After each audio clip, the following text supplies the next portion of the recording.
Hello YouTube, it's Detroit.Borg, and today is June 23rd, and my iPhone 4 has finally shown up. It arrived about 4:30 via FedEx. So let's go ahead and crack it open.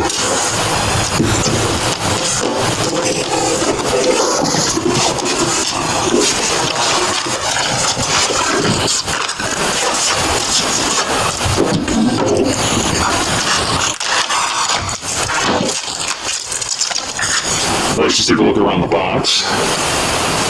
iPhone 4. Well, as you can see, I have a 32 gigabyte model, and the US iPhones, of course, run on AT&T.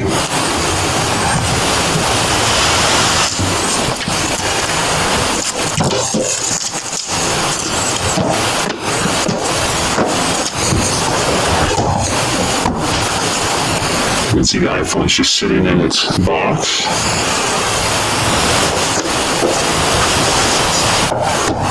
Now let's see what's in the box. Got the little tray. Designed by Apple in California. Fingertips. We have fingertips, which shows you how to use the iPhone's touch screen. Of course, I already know how to use that. iPhone 4 instruction booklet. And of course, Apple stickers. In the box, we have a USB dock cable. The headphones with the remote and mic.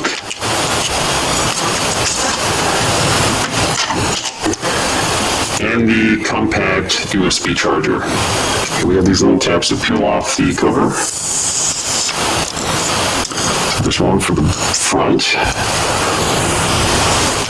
Another one for the back.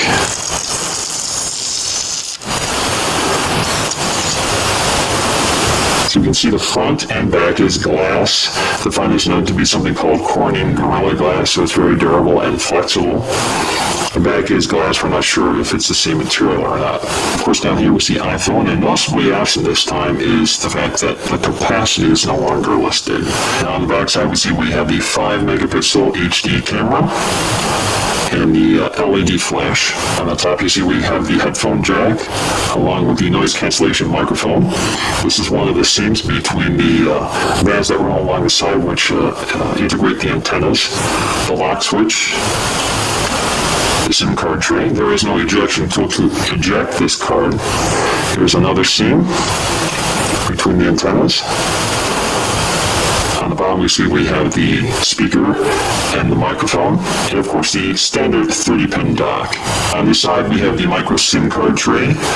Interestingly, there is no ejection tool included with the package this time.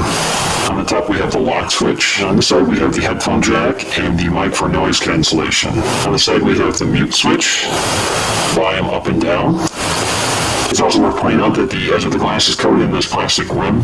And of course, we have the little FaceTime camera and the earpiece. So let's see what happens when we turn it on.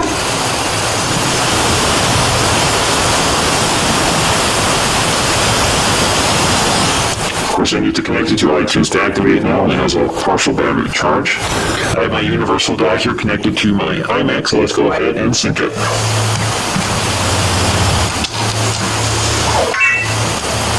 Now, iTunes is asking for my personal information, so let me go ahead and log that in. Okay, iTunes knows who I am now, so let me go ahead and agree to the terms and conditions. Okay, so it's going to take up to 3 minutes. Alright, so it says, congratulations, AT&T is activating your iPhone. The transfer of your existing iPhone number is in progress. So of course I'm covering that up. Down below it's telling me to set up and sync this iPhone. Please disconnect and reconnect it to your computer. And I just got a message on my iPhone. iPhone is activated. Now we have a fully operational iPhone 4, and all we have to do is sync it to iTunes, and I'll restore it from my backup of the 3GS. Now let's take a look to see how the iPhone 4 compares to the previous generation of iPhones.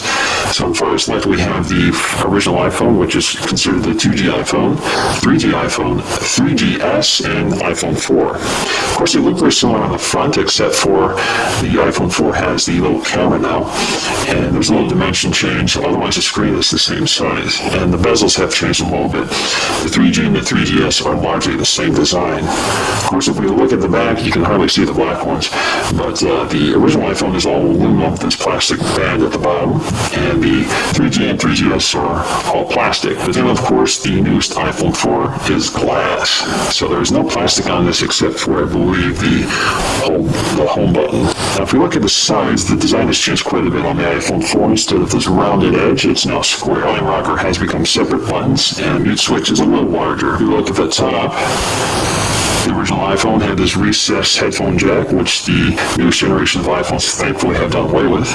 And then we have the old switch, which is in the same location. And the original 3 iPhones had the SIM card tray in the top, which has now moved to the side on the iPhone 4. And of course, if you look at the other iPhones, there's nothing on the side. If you look at the bottom, we see the design has changed quite a bit. The original iPhone had this enclosed speaker system with none of the screws exposed, and all the iPhones since have these exposed screws near the dock. Again, that's Detroit Ward with an unboxing of the new iPhone 4. Please stay tuned to this channel. I'll have more walkthroughs and comparisons coming soon. Thanks for watching.